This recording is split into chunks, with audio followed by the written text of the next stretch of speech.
So I want to drill down on thinking well, and I would say thinking honestly about meta-narrative, about this question of, is literary presentation, is that artificial? About terms like history and historicity and mythic history.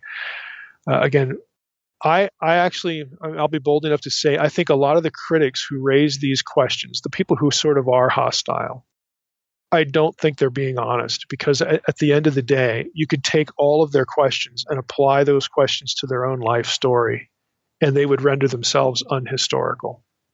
That might sound a little odd, but I'm going to show you why that's the case. Okay.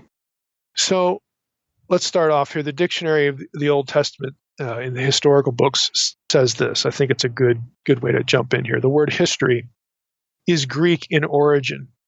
Its definition as a literary genre and the extent to which its use for biblical material may be anachronistic are questions raised by recent scholarship. History, for most modern Westerners, okay, keep that in your mind, most modern people, history is what happened in the past, and, that's it. History is what happened in the past. Well, that's a little simplistic. History and history writing as a literary genre is an account, yes, an account of what happened in the past. That's true, but that's not all that we're dealing with here. The latter is judged, again, the way it gets written. There's these genre considerations. The latter is judged by how accurately and objectively it recounts past events. There's some recognition that historians have their own biases, and that no one is completely objective, and that writing history involves interpretation. And all those things are true.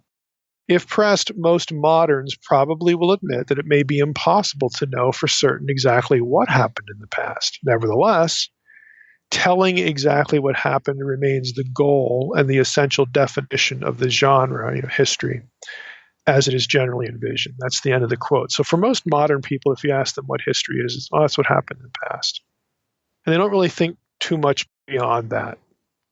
I'll add another assumption that many moderns, especially critics, bring to the table. They have been taught that crediting the causation of events, whether directly or providentially, to God, having God as the cause of events, cannot be considered history. That's just the way people are taught, academically. And the reason is people will say, well, we can't really be sure objectively, like scientifically, if God exists. And if we can't be sure about that, then we can't be sure about his activity. How would we know that God's the cause of something if we don't even know that God is for real, that we can't objectively, and that's the key word, we can't objectively, scientifically prove God's existence. So if that's the case, we can't say anything about what he might or might not have done. Now, do you see the potential problems and inconsistencies with these ideas that history is a record of things that happened in the past? That's the goal of it. That's the only thing that we should. That's the only way we should evaluate a term like history. This complete objective record of things that happened in the past, and then essentially removing God from the equation. Do you see the potential problems? Well, in case you don't, I'm going to go through a few of them. Historical reliability presumably requires then precise accuracy, exactitude, okay? We as moderns assume that to have real history, the account has to be absolutely, utterly, completely precise, or it can't be history. Now, I'm going to suggest that is flawed. That is way overstated. And I'm going to give you some concrete examples in a moment. It also assumes total objectivity is required for something to be truly historical. In other words, there's no intentional bias at all. There's no subconscious bias. We have to, unless we can have complete 100% infallible assurance that something is precisely accurate and totally objective, we cannot call it history. Now, that raises an obvious question, at least to me. Actually, a few obvious questions. How precise must you be in order to be considered accurate?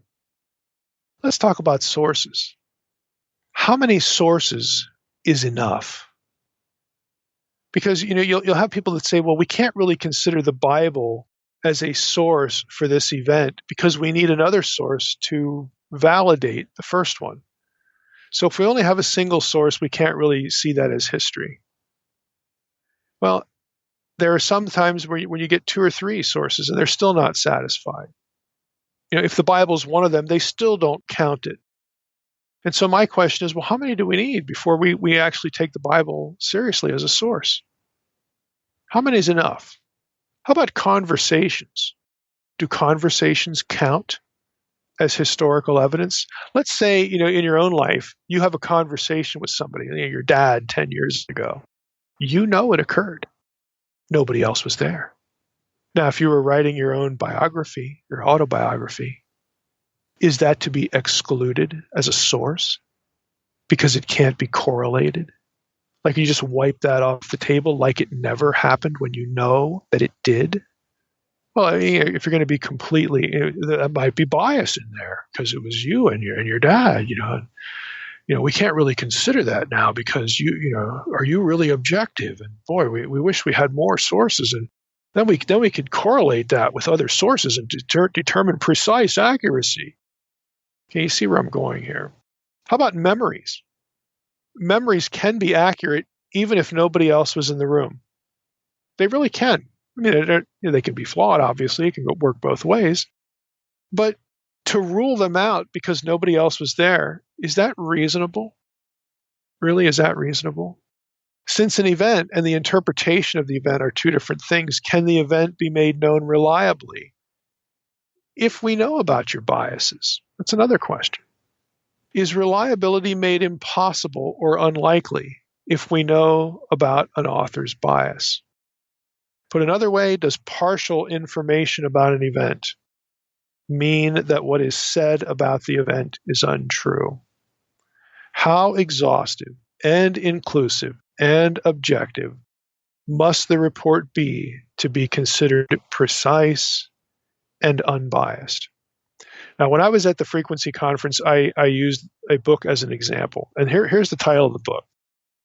Invisible. Subtitle, The Forgotten Story of the Black Woman Lawyer Who Took Down America's Most Powerful Mobster.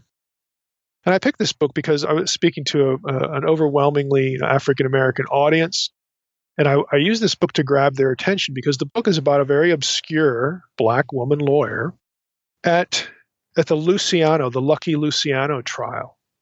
She was behind the scenes, and I think it's her grandson, wrote this book about his grandmother and the role she played. Now, here are the questions. Is his history, because it's about his grandmother and he's related to her, is his history less objective than other histories of the Luciano trial? It must be because they're related. Well, can you objectively demonstrate that it's biased, less objective? Or are you assuming something that you really can't prove? And that might be disproved if we look at the transcripts of the court records and all that sort of stuff. So is this history really less objective? Were the lives of all the other people involved in this trial, were they all researched at the same level of detail as this woman?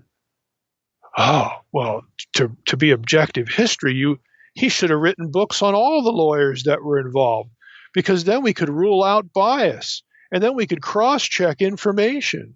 We could see, we could get this, super precision that we need to call it history. Really? Really? You got to write books on everyone involved to call this one history? Really? How about, were there conversations from which the data are drawn? Okay, there certainly were. This is a courtroom. Were all the conversations recorded? Well, no. In his book, he's interviewed people, people who were there, people who were involved. Their conversations, what they're reporting to the author, they weren't recorded. They are memories. Are they all wrong because they're memories, because they don't exist in written form somewhere? Again, it gets a little absurd. So here are some questions for us and for historical critics. Is your version of your own life objective? If you're telling your own life story, are you including all perspectives equally? How would your first girlfriend in high school, relate this? How would your mom, your sister, your aunt, your cousin 3 times removed, do you have to exhaustively go to all of them and include all their thoughts to really tell the story of your own life and have it be historical? It might be incomplete without them, but that's the question. Is an incomplete accounting, is it still history? Is it an all or nothing proposition? And again, I'm suggesting it's not. It's not an all or nothing proposition. And in fact, there's no way to do all these things because conversations and recollections of events don't all get produced to written form and preserved so that somebody 100 years later can fact check them. It just isn't the way life happens. So could you actually even tell your own story by these standards? How precise are your data? Well, you're the only source for that data point, so we can't include it. And if we do include it, then it's not history. Are all the recollections you have cross-checked with other source documents? And how many are enough? And do you have recordings of all your Again, this is absurd. What about God? Does belief in divine activity in your own life, does that make something unhistorical? Divine causation shows up in many ancient Near Eastern accounts that are not in the Bible, like Ramses' victory at Kadesh over the Hittite. They attribute the activity of their gods to the outcome of events. So why do we consider those things historical, but we can't do that with the Bible? Why? Well, I think we kind of know. Because if we do that with the Bible, then we actually have to count it as a source. And if we count it as a source for our history, and we can't invalidate it, then maybe we're accountable to it. Because we look at the Bible as something different in terms of our accountability to God and so on and so forth. We don't do that with Egyptian texts and Assyrian texts and Hittite texts.